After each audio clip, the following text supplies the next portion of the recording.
Vous pensez pouvoir être mécanicienne? C'est pathétique. Regardez-vous. Vous n'avez pas votre place ici. Mélanie respira profondément, ravala sa douleur et demanda juste une demi-heure avec la machine en panne depuis 2 semaines. Mais quand elle fait tourner une pièce que personne n'avait vue, pas même les techniciens certifiés, l'ingénieur pâlit instantanément. « Eh, mes amis, donnez-nous un coup de pouce. Abonnez-vous à la chaîne et dites-nous en commentaire de quelle région de France vous regardez cette histoire. Je vous attends là-bas. » Mélanie Dubois n'avait que 24 ans quand tout cela arriva.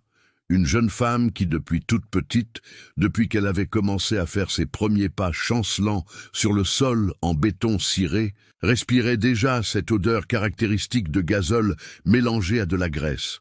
Vous savez, cette odeur forte, un peu amère, qui colle aux vêtements et ne part pas même après 3 lavages? Eh bien, cette odeur était pratiquement le parfum de son enfance.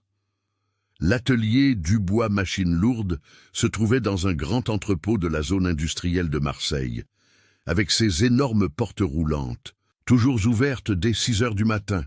Les murs avaient cette couleur indéfinie qui apparaît lorsque le ciment gris accumule des années de poussière de chantier, des éclaboussures d'huile et l'air marin qui vient de la côte méditerranéenne.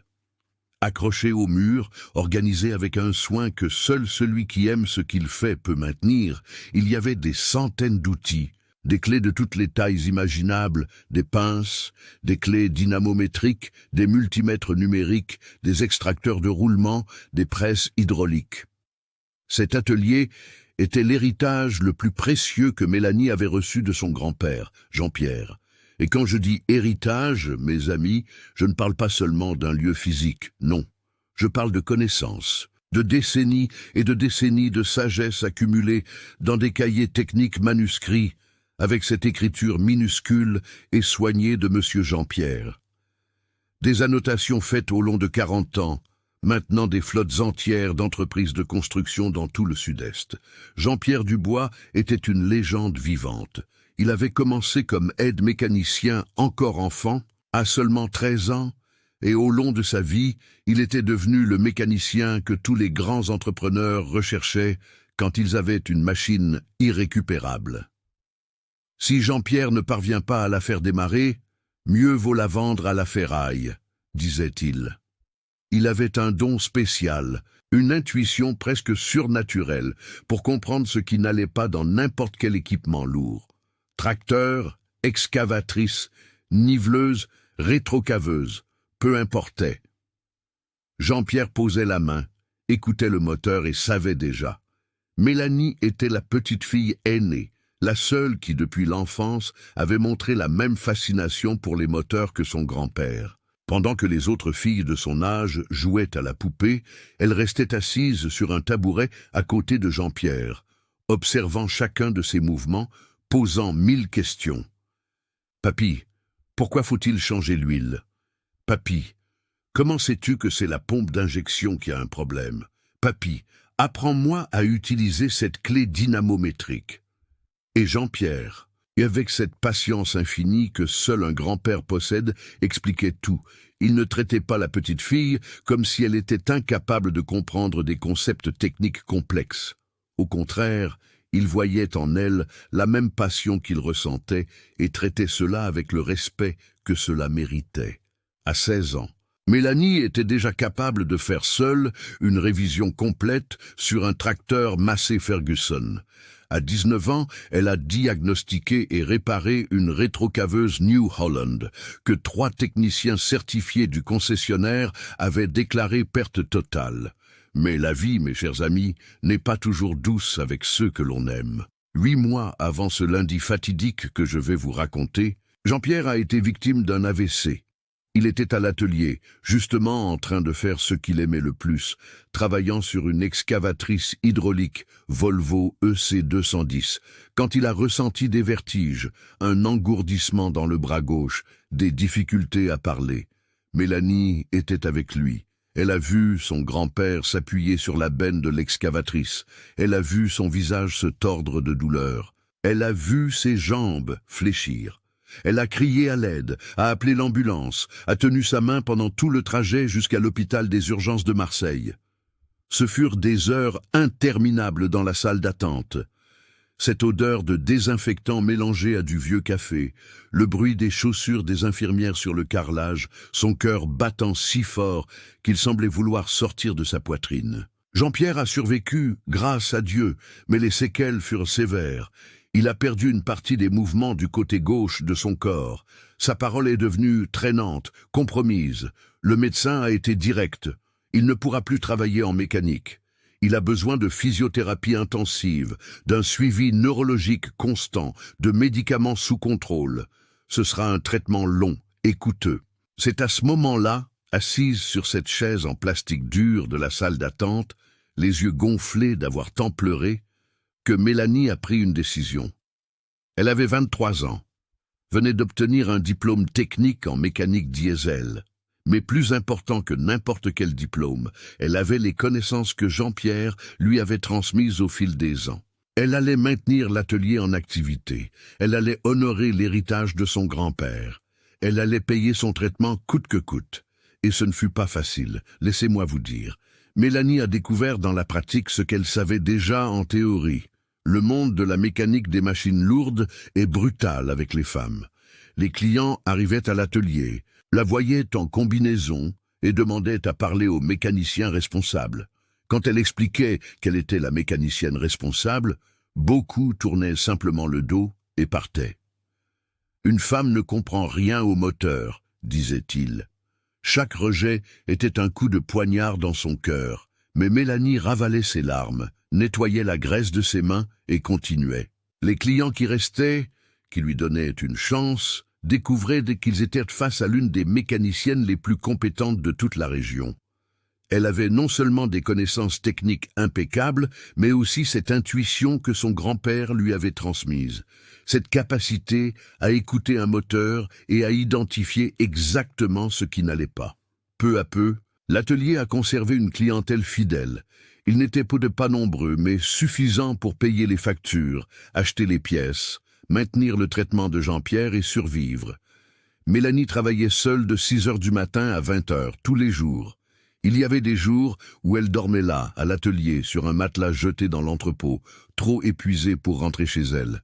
Jean-Pierre, malgré les séquelles, venait à l'atelier presque tous les jours, s'asseyait sur une chaise en plastique près de l'établi et observait sa petite fille travailler. Il ne pouvait plus tenir les outils fermement, ne pouvait plus se pencher sous une machine, mais il pouvait conseiller. Avec sa parole traînante mais déterminée, il la guidait. « Mélanie, vérifie le filtre secondaire. Ce modèle en a 2. » Et Mélanie écoutait chaque mot comme s'il s'agissait d'or pur, car c'en était. Pendant que Mélanie luttait chaque jour pour maintenir l'atelier et l'héritage de son grand-père en vie, de l'autre côté de la ville, à seulement 12 kilomètres de là, une crise monumentale se déroulait. Le projet de contournement routier de Marseille était un chantier gigantesque. 50 millions d'euros étaient investis pour construire une voie alternative qui allait désengorger le trafic chaotique de la capitale phocéenne. C'était un projet national, avec un calendrier serré, des pénalités contractuelles très lourdes en cas de retard et toute la pression politique que vous pouvez imaginer. Le chantier était immense, des dizaines de machines travaillant simultanément, des camions bennes allant et venant, le bruit assourdissant des marteaux-piqueurs, l'odeur d'asphalte chaud mélangée à la terre rouge du sol méditerranéen. Et au centre de tout cela se trouvait une rétrocaveuse Caterpillar 416F. Une belle machine, jaune brillante, avec seulement 800 heures d'utilisation. Elle valait environ 80 000 euros. Elle avait 92 chevaux de puissance, un système hydraulique de dernière génération, une cabine climatisée. C'était la machine la plus importante du chantier, responsable de toutes les excavations profondes nécessaires aux fondations des viaducs et des passages souterrains. 2 semaines avant ce lundi qui allait tout changer, la rétrocaveuse est simplement tombée en panne. Elle a cessé de fonctionner au milieu d'une excavation. L'opérateur a essayé de la redémarrer. Rien. Il tournait la clé. Le démarreur fonctionnait, mais le moteur principal ne démarrait pas. Il semblait qu'il n'y avait pas de compression, ou que le carburant n'arrivait pas, ou qu'un capteur électronique avait lâché. Le superviseur de maintenance du chantier, un homme expérimenté qui travaillait avec des machines depuis 30 ans, a essayé toutes les procédures de base. Il a vérifié la batterie, le carburant, les filtres visibles, les fusibles. Rien. La machine restait morte comme une pierre, et c'est là qu'entre en scène Thomas Leclerc, ingénieur en chef, 38 ans, envoyé par le siège de l'entreprise de construction de Paris, spécialement pour gérer ce chantier. Thomas était techniquement brillant. Diplômé de l'école polytechnique, l'une des meilleures écoles d'ingénieurs de France, avec un MBA en gestion de projet d'une université américaine. Il savait tout sur le béton précontraint, sur le dimensionnement des structures, sur le calendrier perte CPM, sur l'analyse de faisabilité économique. Mais Thomas était vide à l'intérieur, complètement vide. 3 ans auparavant, son mariage s'était effondré. Son épouse, fatiguée d'être toujours la deuxième priorité après le travail, fatiguée des dîners annulés, des voyages de vacances interrompus, des anniversaires oubliés, avait demandé le divorce. Et Thomas, au lieu de faire une profonde réflexion sur ce qu'il avait perdu, s'est plongé encore plus profondément dans le travail. Il est devenu un bourreau de travail obsessionnel. Il travaillait 16-18 heures par jour. Les week-ends n'existaient pas dans son vocabulaire. Les relations personnelles étaient devenues un fardeau. La seule chose qui importait étaient les délais, les objectifs, les résultats. Et avec cela est venue l'arrogance, une arrogance technique brutale. Thomas a commencé à regarder avec mépris tout professionnel qu'il considérait inférieur. Les techniciens sans diplôme étaient des manœuvres sans connaissances théoriques. Les ouvriers étaient de la main-d'œuvre sans capacité analytique. Les mécaniciens des ateliers locaux étaient des curieux qui avaient appris en regardant YouTube. Quand la rétrocaveuse est tombée en panne, Thomas n'a même pas voulu entendre la suggestion du superviseur d'appeler des mécaniciens locaux. Ce n'est pas une 2 CV.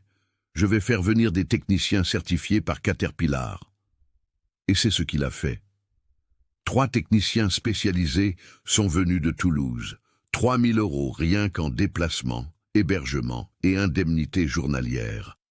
Pendant 2 semaines entières, ces 3 techniciens ont démonté la moitié de cette rétrocaveuse. Ils ont testé chaque capteur électronique du système d'injection électronique Common Rail. Ils ont remplacé la pompe haute pression de carburant, changé tous les injecteurs, installé de nouvelles pompes hydrauliques. Ils ont vérifié le module de commande électronique, effectué des tests de compression sur tous les cylindres, mesuré la pression d'huile, testé le turbocompresseur et la rétrocaveuse restait morte. 2 000 € par jour. 20 000 € de pertes. La direction de l'entreprise de construction à Paris a commencé à appeler Thomas tous les jours, exigeant des explications, réclamant une solution. Comment ça ? 3 techniciens certifiés ne peuvent pas faire fonctionner une rétrocaveuse? Que se passe-t-il là-bas? Thomas était désespéré. La menace de licenciement planait. Il ne dormait plus correctement depuis des jours. Il avait de profondes cernes. Il perdait du poids, se rongeait les ongles jusqu'au sang. Cette machine à l'arrêt ne retardait pas seulement le chantier, elle détruisait sa réputation professionnelle. C'est un lundi matin, sous le soleil de Provence déjà ardent à 9 heures, que le superviseur des opérations a eu le courage de faire une suggestion. L'un des ouvriers les plus anciens du chantier avait parlé d'un atelier local qui avait la réputation de ressusciter des équipements que d'autres avaient déclarés perdus. « Monsieur Thomas, il y a un atelier ici près. Dubois Machines Lourdes, le propriétaire, Monsieur Jean-Pierre, est une légende ici. On dit qu'il a déjà réparé des machines que même l'usine n'a plus voulu prendre. Ça ne coûte rien d'appeler, n'est-ce pas ?» La réaction de Thomas fut immédiate et cruelle. Il laissa échapper un rire sarcastique, ce genre de rire qui humilie avant même que les mots ne sortent. Un atelier local, un mécanicien de quartier. Vous voulez que j'appelle un curieux pour toucher à une Caterpillar que 3 techniciens certifiés n'ont pas réussi à réparer? C'est une blague? Le superviseur baissa la tête, gêné, mais insista. C'est que nous n'avons plus beaucoup d'options, monsieur Thomas. Thomas regarda autour de lui. 40 ouvriers à l'arrêt attendant que la machine redémarre pour reprendre le travail. 2000 lots d'amende qui tombaient chaque jour. La direction menaçant d'envoyer quelqu'un de Paris pour le remplacer. Il ferma les yeux, respira profondément et dit avec dédain. « D'accord. Vous pouvez appeler cet atelier local, juste pour ne pas dire que nous n'avons pas essayé toutes les options. Vous avez bien entendu ?» Le superviseur prit le téléphone et appela Dubois Machine Lourde. Mélanie répondit « Bonjour, atelier Dubois ». Sa voix était jeune, animée, professionnelle. Le superviseur expliqua la situation et demanda si elle pouvait venir sur le chantier jeter un œil à la rétrocaveuse. « Bien sûr, je vais préparer mes outils et je pars dans 15 minutes. » Ce que le superviseur n'avait pas mentionné à Thomas et ce que Thomas n'avait pas demandé, c'est que ce n'était pas M. Jean-Pierre qui viendrait, mais Mélanie, et qu'elle était sur le point de vivre l'un des jours les plus humiliants de sa vie, mais aussi le jour qui allait tout changer.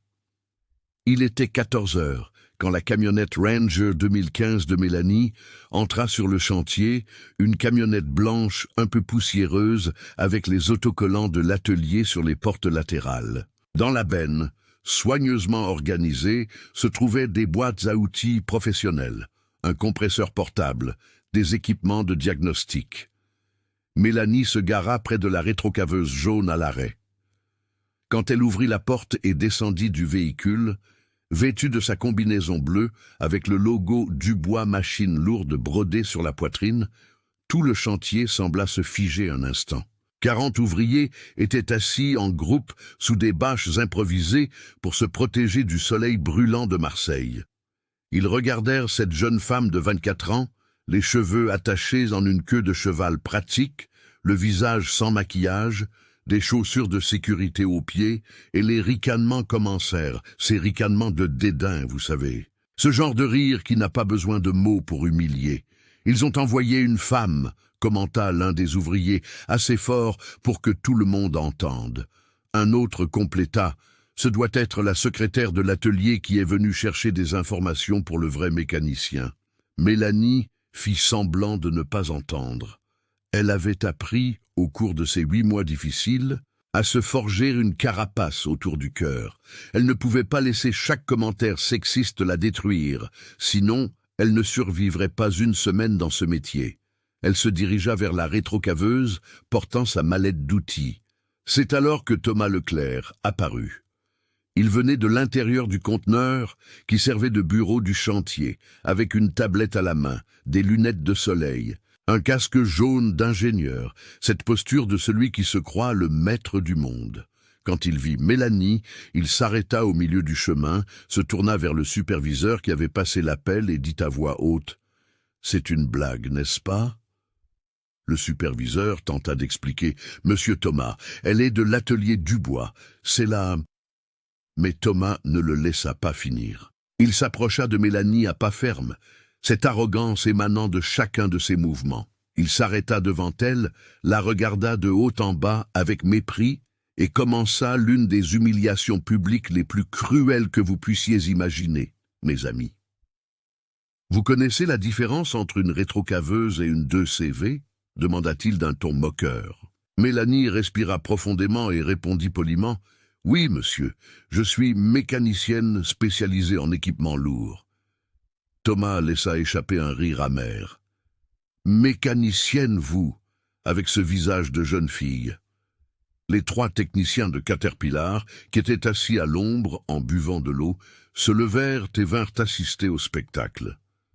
L'un d'eux, un homme d'environ 45 ans avec un ventre proéminent, croisa les bras et secoua la tête. « Mademoiselle, vous ne devriez pas être ici. Cette machine a un problème très complexe, un problème de système électronique d'injection Common Rail, de circuit hydraulique à pression variable. Ce n'est pas pour un mécanicien d'atelier de quartier. » Mélanie garda la voix ferme. « Je comprends ces systèmes. Puis-je y jeter un œil ?» Thomas fit un pas en avant, envahissant son espace personnel, essayant d'intimider. 92 chevaux de puissance turbo-diesel, système hydraulique à circuit fermé avec une pression de 300 bars. Électronique embarquée avec diagnostic via CAN bus. Vous n'avez ni la capacité technique ni l'équipement adéquat pour travailler sur une machine de ce niveau. L'humiliation ne faisait que commencer. Thomas se tourna vers les ouvriers rassemblés et dit à voix haute « Messieurs, faites attention. J'ai 5 000 € en billets de 100. Regardez cet argent. Ces 5 000 € sont à vous. Mais si vous échouez, vous devrez enregistrer une vidéo disant bien fort qu'une femme n'a pas la capacité technique pour la mécanique lourde. Et je posterai cette vidéo sur les réseaux sociaux. Acceptez-vous le pari ?» Le visage de Mélanie devint rouge, non pas de honte, mais de rage contenue. Elle sentit les larmes brûler derrière ses yeux, mais elle n'allait pas donner à cet homme le plaisir de la voir pleurer. D'une voix tremblante mais déterminée, Mélanie répondit « J'accepte votre défi, mais pas pour l'argent. » Thomas sourit avec cynisme. « Excellent, voyons ce spectacle. » Il fit un geste au technicien. « Messieurs, expliquez à la jeune femme ce qui a déjà été fait, juste pour qu'elle ne perde pas de temps à essayer ce que nous avons déjà essayé. » L'un des techniciens commença à parler d'un ton condescendant, comme s'il expliquait à un enfant. « Écoutez, ma chère, nous avons déjà changé la pompe haute pression, tous les injecteurs, le filtre à carburant principal, le capteur de rotation, le capteur de température. Nous avons déjà testé la compression sur les 6 cylindres, nous avons déjà vérifié le turbo, nous avons déjà scanné tous les codes d'erreur du module. Donc, ça ne sert à rien d'essayer ces choses de base, d'accord. » Un autre technicien compléta « Il vaut mieux appeler un vrai homme de votre atelier, mademoiselle. Ne vous inquiétez pas, ce ne sera pas mal vu d'admettre que vous n'avez pas assez d'expérience. » Mélanie ferma les yeux un instant, sentant le poids de ce moment. Tout le monde là voulait la voir échouer. Tout le monde là avait déjà décidé qu'elle n'était pas capable. Elle pensa à son grand-père à la maison dépendant d'elle. Elle pensa aux factures de l'atelier. Elle pensa à toutes les fois où l'on avait douté d'elle. Et puis elle ouvrit les yeux, regarda directement Thomas et dit « J'aurais besoin que tout le monde s'éloigne et me laisse travailler en silence. 1 demi-heure. » Thomas éclata de rire. « 1 demi-heure. Les gars ici ont travaillé 2 semaines, mais bon, allez-y.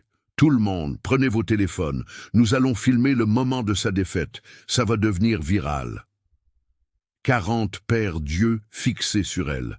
40 téléphones pointés, prêts à enregistrer l'échec.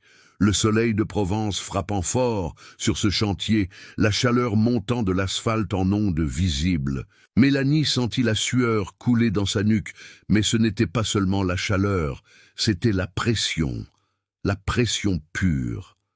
Elle s'approcha de la rétrocaveuse Caterpillar 416F avec sa mallette d'outils. La machine était là, imposante, jaune, brillante, même couverte de la poussière rouge du chantier. Mélanie posa sa main sur le côté de la benne, sentant le métal chaud sous ses doigts, et respira profondément. « Papy Jean-Pierre, pensa-t-elle, aide-moi d'en haut. » Son premier mouvement surprit tout le monde. Au lieu d'aller directement au moteur, comme les techniciens s'y attendaient, Mélanie fit un tour complet autour de la machine, lentement, observant. Elle regardait sous le châssis, vérifiait les tuyaux hydrauliques, passait la main sur les connexions, s'accroupissait pour voir des angles auxquels personne n'avait prêté attention. L'un des techniciens chuchota à son collègue « Qu'est-ce qu'elle fait ? Elle se promène. » Mais Mélanie ne se promenait pas. Elle faisait exactement ce que son grand-père lui avait appris avant de dévisser un boulon. Observe, la machine raconte toujours son histoire à qui sait écouter. Elle ouvrit ensuite le capot moteur. L'ensemble des 6 cylindres en ligne était là, trop propre même. Cela attira son attention. Quand un moteur subit une maintenance intensive, certaines zones portent des marques d'outils, des éclaboussures d'huile neuve, de la poussière déplacée. Ce moteur était si propre qu'il semblait qu'ils avaient presque tout démonté. Mélanie prit une lampe de poche LED de sa mallette et commença à éclairer les composants. Elle vérifia la nouvelle pompe haute pression que les techniciens avaient installée. Elle était parfaite. Elle vérifia les nouveaux injecteurs. Ils étaient parfaits. Elle vérifia toutes les connexions électriques des capteurs. Elles étaient parfaite. Ils ont fait un travail impeccable, pensa-t-elle. Alors, pourquoi la machine ne démarre-t-elle pas? C'est alors qu'elle se souvint d'un des cahiers de son grand-père. Il y avait une note spécifique sur les Caterpillar de la série F, modèles 406F et 420F. Il y a un filtre secondaire de carburant en position non conventionnelle derrière le réservoir auxiliaire. Les techniciens d'usine l'oublient parfois, car seul le filtre principal apparaît dans le manuel de base. Mélanie sentit son cœur s'accélérer. Serait-ce ça? Elle contourna la machine jusqu'au côté droit. Elle s'accroupit sous le châssis, là où se trouvait le réservoir auxiliaire de diesel. Elle dut se contorsionner pour l'atteindre, car l'accès était horrible. Elle glissa son bras entre le châssis et le réservoir, sentant sa peau frotter contre le métal chaud, jusqu'à ce que ses doigts touchent quelque chose de cylindrique, le filtre secondaire. Elle essaya de faire tourner le filtre pour le dévisser. Il était dur, très dur, comme si personne ne l'avait touché depuis longtemps. Avec effort, utilisant une clé à sangle qu'elle avait prise dans sa mallette, Mélanie réussit à desserrer le filtre. Quand elle le retira et le vit à la lumière du soleil, elle faillit pousser un cri de victoire. Le filtre était complètement obstrué. Il n'était pas seulement sale, il était recouvert d'une croûte de sédiments cristallisés, cette boue qui se forme lorsque du diesel de mauvaise qualité est exposé à l'humidité du littoral. Il ressemblait à une pierre à l'intérieur de l'élément filtrant. Rien ne passait là, absolument rien. « Mon Dieu !» murmura Mélanie. Le moteur ne démarrait pas parce que le carburant n'arrivait pas à la bonne pression. La nouvelle pompe, les nouveaux injecteurs, tout était parfait. Mais le diesel ne passait pas par ce filtre bouché. Elle se leva avec le filtre sale à la main et le montra au technicien. « Vous avez vérifié ce filtre secondaire ?» Le technicien le plus âgé fronça les sourcils. « Quel filtre secondaire? Nous avons changé le filtre principal qui se trouve à côté du moteur. » Mélanie secoua la tête. « Ce modèle a 2 filtres. Le principal que vous avez changé et ce secondaire qui est caché. Il est complètement bouché. C'est pourquoi le système Common Rail ne recevait pas une pression de carburant adéquate. » Thomas s'approcha, prit le filtre des mains de Mélanie et l'examina. Il devint pâle. Comment lui, un ingénieur diplômé de l'école polytechnique, n'y avait-il pas pensé? Comment les techniciens certifiés ne le savaient-ils pas? Mais Mélanie ne s'arrêta pas là. Elle avait remarqué autre chose. « Il y a un autre problème, dit-elle. Quand vous avez changé les pompes hydrauliques, avez-vous ajusté la soupape de décharge de pression ?» Les techniciens se regardèrent, confus. « Soupape de décharge ? Nous avons changé les pompes, mais nous n'avons pas touché aux soupapes. » Mélanie se rendit sur le côté de la rétrocaveuse, là où se trouvait le système hydraulique. Avec une clé Allen de 8 mm, elle accéda à l'ensemble des soupapes, et là, elle était. La soupape de décharge était bloquée en position fermée, probablement depuis la dernière maintenance préventive mal exécutée des mois auparavant. Cette soupape bloquée crée une contre-pression dans le système, expliqua Mélanie en travaillant. Quand vous essayez de démarrer, même si le moteur démarrait, les pistons hydrauliques ne pouvaient pas bouger à cause de cette pression excessive. Le module électronique interprétait cela comme une défaillance mécanique structurelle et coupait l'allumage par protection. Elle utilisa du WD-40 pour lubrifier la soupape bloquée. Puis elle utilisa une pincetto pour forcer délicatement jusqu'à ce qu'elle sente la soupape se libérer avec un léger clic. Elle la fit tourner plusieurs fois d'avant en arrière, jusqu'à ce que le mouvement redevienne fluide. Voilà, maintenant elle est libre. Les techniciens de Caterpillar étaient paralysés. Ils avaient passé 2 semaines à démonter cette machine, à remplacer des composants coûteux, à effectuer des tests électroniques complexes et avaient complètement ignoré 2 problèmes fondamentaux, un filtre oublié et une soupape bloquée. 2 détails qu'une mécanicienne de 24 ans avait identifiés en 15 minutes. Mélanie prit un nouveau filtre secondaire de sa mallette. Elle transportait toujours des filtres de plusieurs modèles courants et l'installa à la place de celui qui était bouché. Elle serra avec la clé à sangle, s'assura qu'il était bien étanche, puis elle referma l'accès au système hydraulique, rangea ses outils. Elle s'essuya les mains sur un chiffon qu'elle avait dans la poche de sa combinaison. Elle regarda sa montre. 28 minutes depuis son arrivée.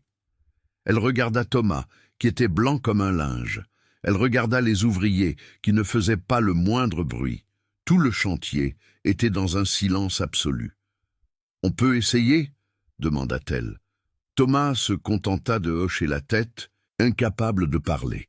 Mélanie monta dans la cabine de la rétrocaveuse, s'assit sur le siège de l'opérateur, ajusta sa position, attacha sa ceinture de sécurité. Ses doigts tremblaient légèrement tandis qu'elle vérifiait les commandes. Elle savait que si cette machine ne démarrait pas, ce serait la fin, ce serait l'humiliation complète, ce serait de devoir enregistrer cette vidéo disant qu'une femme n'avait pas les capacités. Elle posa sa main sur la clé de contact, respira profondément et tourna. Le démarreur commença à travailler une fois, 2 fois. À la 3e tentative, le moteur diesel rugit de nouveau à la vie. Ce ne fut pas un démarrage faible, hésitant, ce fut un rugissement de pleine puissance. Les 92 chevaux reprirent vie avec ce son caractéristique des moteurs Caterpillar, ce grondement grave et puissant qui fait vibrer le sol. Mélanie laissa le moteur se stabiliser quelques secondes. Puis, le cœur explosant d'émotion, elle testa les commandes hydrauliques, déplaça le levier de la flèche. La flèche se leva doucement, avec la fluidité parfaite d'un système hydraulique fonctionnant à pleine capacité. Elle déplaça la benne. La benne s'ouvrit et se ferma avec précision. Elle actionna les stabilisateurs. Ils descendirent et remontèrent parfaitement. La rétrocaveuse était complètement fonctionnelle. Mélanie coupa le moteur, descendit de la cabine et le chantier explosa. Non pas en huées, mais en applaudissements. Les 40 ouvriers commencèrent à applaudir, à crier, à siffler. Ils venaient d'assister à quelque chose d'extraordinaire. Ces hommes qui, une demi-heure auparavant, se moquaient d'elle, l'applaudissaient maintenant debout. Les 3 techniciens de Caterpillar étaient rouges de honte. L'un d'eux eut la décence de s'approcher de Mélanie et de dire « Mademoiselle, nous nous sommes lourdement trompés. Excusez-nous pour les commentaires. » Mélanie se contenta de hocher la tête, l'émotion lui serrant la gorge. Mais son regard chercha Thomas.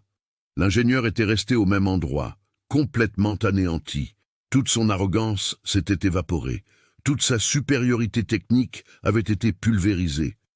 2000 € dépensés. Mélanie s'approcha de lui, s'arrêta à un demi-mètre de distance et d'une voix calme, sans colère, sans vengeance, juste avec dignité, elle dit « Le problème n'était pas la complexité technique ingénieure, c'était l'attention aux détails de base. » Thomas ouvrit la bouche pour parler, mais aucun son n'en sortit.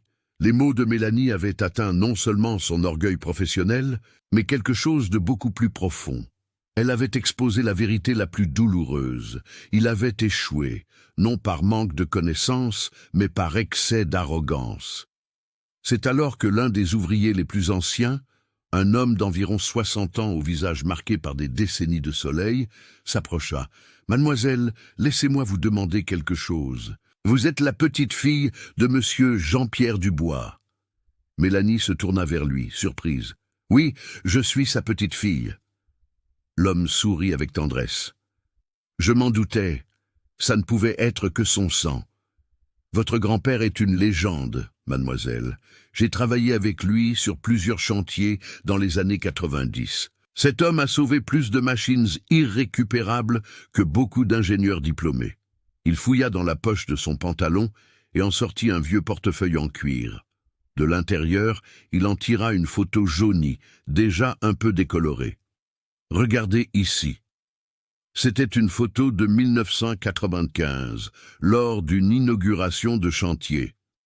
Jean-Pierre était là, plus jeune, avec la combinaison de l'atelier, tenant une plaque d'honneur au mérite. À côté de lui, 3 hommes en costume. L'un d'eux était le directeur régional de l'entreprise de construction où Thomas travaillait.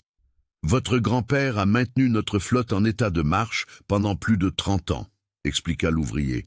Quand une machine tombait en panne, peu importe l'heure, il venait à l'aube, le dimanche, les jours fériés, et il la réparait toujours, toujours. Il tendit la photo à Mélanie, qui la tint de main tremblante. Voir son grand-père là, fort, en bonne santé, au sommet de sa carrière, fit finalement couler les larmes de ses yeux.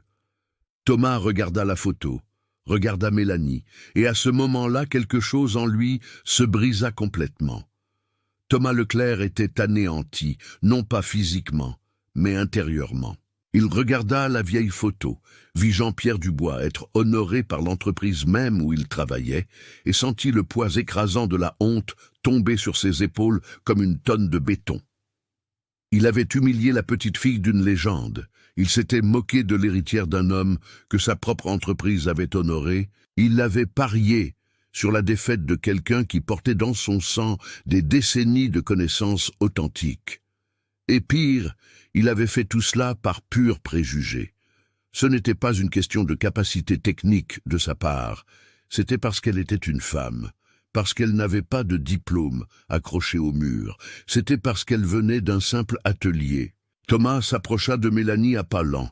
Elle tenait la photo de son grand-père, les larmes coulant sur son visage, sans qu'elle ne fasse aucun effort pour les essuyer. Quand il s'approcha, elle leva les yeux vers lui. Et il n'y avait pas de colère dans ses yeux, il y avait de la tristesse. Tristesse d'avoir été traitée de cette façon. Tristesse pour toutes les fois où elle avait déjà été traitée ainsi auparavant. « Mélanie, » commença Thomas, et sa voix se brisa. Il s'éclaircit la gorge, essaya de nouveau. « Mélanie, je dois te demander pardon. » Devant tout le monde, il se tourna vers les 40 ouvriers qui étaient encore là, témoins de tout. « Messieurs, faites attention. J'ai commis aujourd'hui l'une des erreurs les plus graves qu'un professionnel puisse commettre. J'ai jugé Mélanie non pas sur sa compétence, mais sur son genre. Je l'ai humiliée publiquement. J'ai douté d'elle sans aucune raison, si ce n'est mon stupide préjugé. » Il sortit les 5 000 € qu'il avait offerts comme pari, tendit l'argent à Mélanie, les mains tremblantes. « Vous avez gagné. Vous méritez cela et bien plus encore. Mais plus que l'argent, vous méritez mon respect et mes sincères excuses. » Mélanie regarda l'argent. 5 000 €. Cela permettrait de payer 3 mois de physiothérapie pour son grand-père. Cela permettrait d'acheter des pièces pour l'atelier. Cela permettrait de couvrir des factures en retard. Mais quelque chose en elle lui disait qu'accepter cet argent serait accepter l'humiliation comme faisant partie du métier. Ce serait dire que c'était acceptable d'être traité ainsi, tant que c'était bien payé. Elle prit l'argent des mains de Thomas, et tous restèrent silencieux, attendant. Puis elle dit « Je vais accepter cet argent, mais pas pour moi. » Elle se tourna vers les ouvriers. « Vous avez un fonds d'assistance médicale ici, sur le chantier ?» Le superviseur hocha la tête. « Alors, cet argent ira entièrement là-bas, pour les travailleurs qui en auront besoin.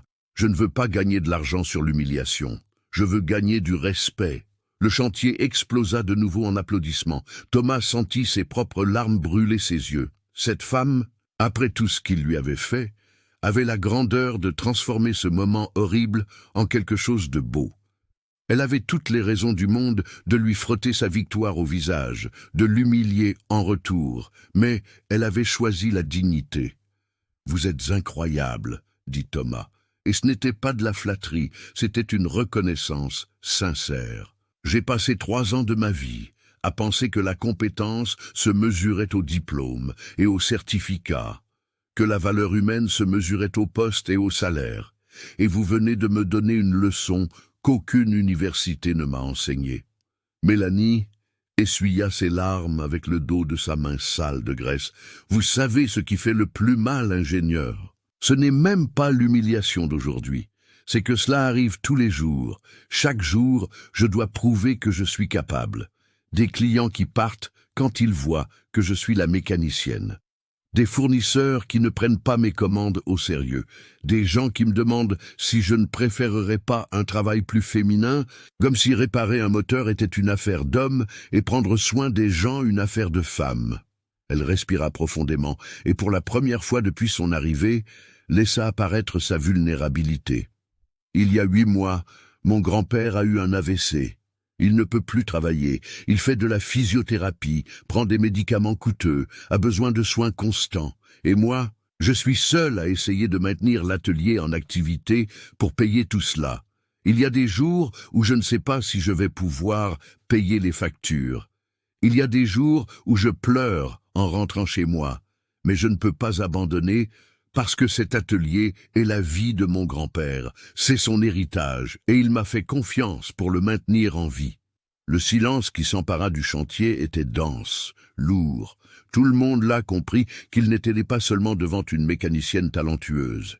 Ils étaient devant une femme qui portait le poids du monde sur ses épaules et restait debout, avec dignité, avec force. Thomas sentit quelque chose en lui se briser définitivement. Il avait passé 3 ans à se plaindre de la vie, à se victimiser à cause d'un divorce, travaillant obsessivement pour combler un vide qu'il avait lui-même créé. Et là, il y avait une femme de 24 ans confrontée à de vrais défis, à une vraie douleur, à de vraies responsabilités, et qui conservait pourtant sa compassion, sa générosité, sa dignité. « Mélanie, dit-il, et cette fois sa voix était ferme. Je veux faire plus que m'excuser. Je veux faire ce qui est juste. Je vais convaincre la direction de l'entreprise de construction de contracter officiellement votre atelier comme prestataire de service. Un contrat fixe pour la maintenance de toute la flotte de ce chantier. Vous avez les connaissances, vous avez la compétence, et plus que cela, vous avez l'intégrité que beaucoup de gens avec des diplômes n'ont pas. » Mélanie cligna des yeux, confuse. « Vous êtes sérieux ?» Thomas hocha la tête complètement. « Je vais appeler le directeur régional tout de suite. Nous dépensons des fortunes avec des techniciens extérieurs, avec les déplacements, avec l'hébergement. Et vous êtes ici, tout près, avec toutes les connaissances nécessaires. Cela a tout son sens professionnel. Et plus que cela, c'est juste. » L'un des techniciens de Caterpillar s'approcha. C'était le plus âgé, celui qui avait expliqué condescendamment les concepts de base à Mélanie. « Mademoiselle, je dois aussi vous demander pardon. Nous avons été arrogants. Je travaille avec des machines depuis 25 ans et aujourd'hui vous m'avez donné une leçon. Vous avez vérifié ce que nous aurions dû vérifier en premier. Les bases. Nous nous sommes perdus dans la complexité et avons oublié la simplicité. » Les 2 autres techniciens vinrent aussi, honteux mais sincères dans leurs excuses, et Mélanie, avec ce cœur énorme qu'elle avait, les accepta tous sans rancune, sans esprit de revanche, juste avec la simplicité de celui qui comprend que tout le monde fait des erreurs et que l'important est de reconnaître et de grandir. Le superviseur des travaux prit la radio et annonça « Messieurs, la rétrocaveuse fonctionne. Reprenons le travail. » Les ouvriers commencèrent à se disperser, mais non sans passer d'abord devant Mélanie, un par un, lui serrant la main, lui tapant sur l'épaule, lui disant des mots d'admiration et de respect. Thomas resta là, observant cette scène, observant comment ces hommes simples, travailleurs manuels, qu'il avait l'habitude d'ignorer, avaient la grandeur de reconnaître le talent et le caractère quand il les voyait. Ils n'avaient pas eu besoin de diplôme pour savoir qu'ils étaient devant quelqu'un de spécial. Seul lui, avec toute sa formation, avait été trop aveugle pour voir. « Mélanie, » l'appela-t-il avant qu'elle ne parte. « Puis-je vous demander quelque chose ?» Elle se retourna. « Oui. » Thomas hésita puis demanda « Puis-je rencontrer votre grand-père personnellement ? J'aimerais aussi lui demander pardon. Et plus que cela, j'aimerais apprendre de lui, s'il accepte de m'enseigner, bien sûr. » Mélanie sourit, le premier vrai sourire depuis son arrivée. Il aimerait beaucoup ça. Mon grand-père dit toujours qu'une bonne connaissance est une connaissance partagée. 10 mois après ce lundi qui a tout changé, le projet de contournement routier de Marseille a été inauguré. Et ce ne fut pas une inauguration ordinaire, ce fut quelque chose de spécial, car ce chantier avait été achevé 2 mois avant le délai initial, économisant des millions en pénalités, fonctionnant parfaitement grâce à la maintenance impeccable de la flotte. La cérémonie eut lieu un samedi matin, avec les autorités, la presse, la population. Il y avait une estrade montée, des banderoles, des drapeaux flottants dans le vent chaud de Provence. Mais le moment le plus important ne vint pas des discours des politiciens. Il vint quand Thomas Leclerc monta au micro et demanda à 2 personnes spéciales de le rejoindre sur scène. Mélanie Dubois monta les marches, vêtue d'une combinaison d'atelier propre, les cheveux lâchés pour la première fois que la plupart la voyaient. Et, à côté d'elle, marchant lentement mais fermement, appuyé sur une canne mais souriant largement, se tenait Jean-Pierre Dubois. Le grand-père s'était miraculeusement bien rétabli au cours de ces mois. La physiothérapie intensive, les médicaments, les soins constants lui avaient rendu une partie significative de ses mouvements. Sa parole était encore un peu traînante, mais suffisamment claire pour émouvoir quiconque l'entendait. « Mesdames et messieurs, » commença Thomas, la voix ferme mais chargée d'émotion. « Cette œuvre que nous inaugurons aujourd'hui n'est pas seulement du béton et de l'asphalte, c'est le résultat du travail de centaines de personnes. Mais je veux rendre un hommage particulier à 2 d'entre elles. Jean-Pierre Dubois, qui pendant 40 ans a maintenu vivante la tradition de l'excellence mécanique en Provence, et Mélanie Dubois, qui à 25 ans prouve que la compétence n'a pas de genre, pas d'âge, pas de diplôme obligatoire. Elle a de la dédicace, des connaissances, du caractère. » Les applaudissements éclatèrent. Jean-Pierre, les larmes aux yeux, serra sa petite fille dans ses bras. Et Mélanie, mes amis, Mélanie pleura comme elle n'avait pas pleuré depuis ce jour terrible de l'AVC de son grand-père. Mais maintenant, c'étaient des larmes de bonheur, d'accomplissement, de justice rendue. Thomas continua. « Dubois Machine Lourde a été responsable de la maintenance de toute notre flotte ces derniers mois. 0 panne grave, 0 retard dû à des défaillances mécaniques. Ils ne se contentent pas de réparer des machines, ils comprennent en profondeur comment faire fonctionner les équipements au meilleur de leur performance. » Il fit une pause, regarda Mélanie et dit « Et c'est pourquoi l'entreprise de construction renouvelle le contrat pour 2 années supplémentaires avec une extension à 3 autres chantiers que nous allons démarrer dans le sud-est. 100 000 € annuels garantis. » Mélanie pouvait à peine y croire.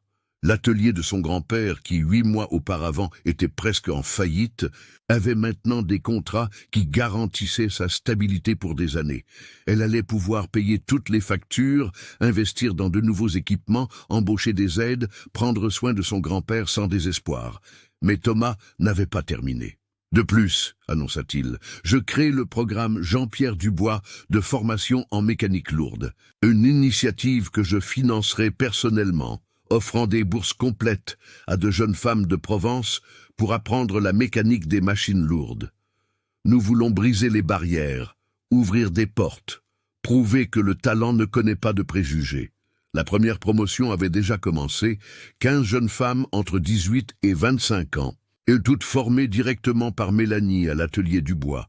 Des jeunes femmes qui, auparavant, pensaient que la mécanique n'était pas pour elles, qui avaient entendu toute leur vie que c'était un travail d'homme.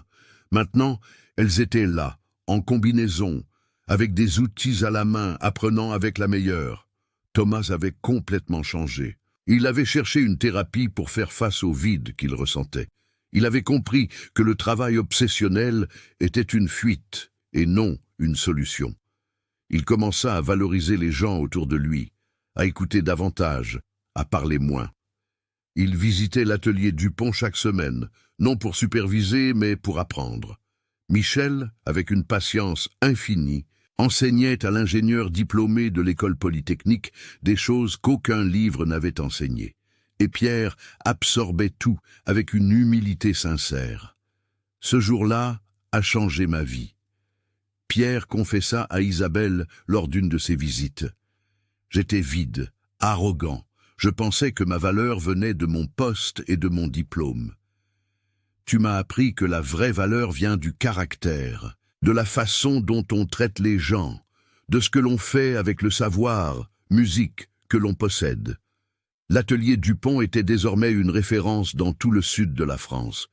Des contrats avec d'autres entreprises de construction commencèrent à apparaître. La réputation d'Isabelle se répandit. La petite fille de Michel est meilleure que Michel lui-même, disait-il. Et quand Michel entendait cela, il gonflait de fierté. C'est parce qu'elle a appris avec le meilleur et qu'elle s'est améliorée, disait-il en riant. Cette nuit d'inauguration, après toute la cérémonie, Isabelle et Michel retournèrent à l'atelier.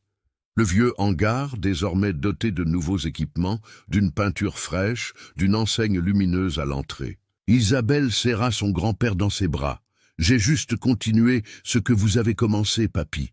Le savoir était le vôtre. Je n'ai juste pas laissé mourir. » Musique. Et là, dans ce hangar, avec l'odeur de gazole et de graisse, avec des outils accrochés au mur, avec des machines en attente de maintenance, se trouvait la preuve vivante que le talent musique n'a pas de genre, et que la dignité vaut plus que l'arrogance, que les leçons les plus importantes de la vie viennent parfois des endroits les plus simples. L'histoire d'Isabelle Dupont devint légendaire en Occitanie. Elle prouva qu'une pièce oubliée, que ce soit dans un moteur ou dans une société, peut faire toute la différence. Elle prouva que le respect se gagne avec compétence et caractère. Et elle prouva qu'une véritable transformation se produit lorsque l'on a l'humilité de reconnaître ses erreurs et le courage de faire ce qui est juste.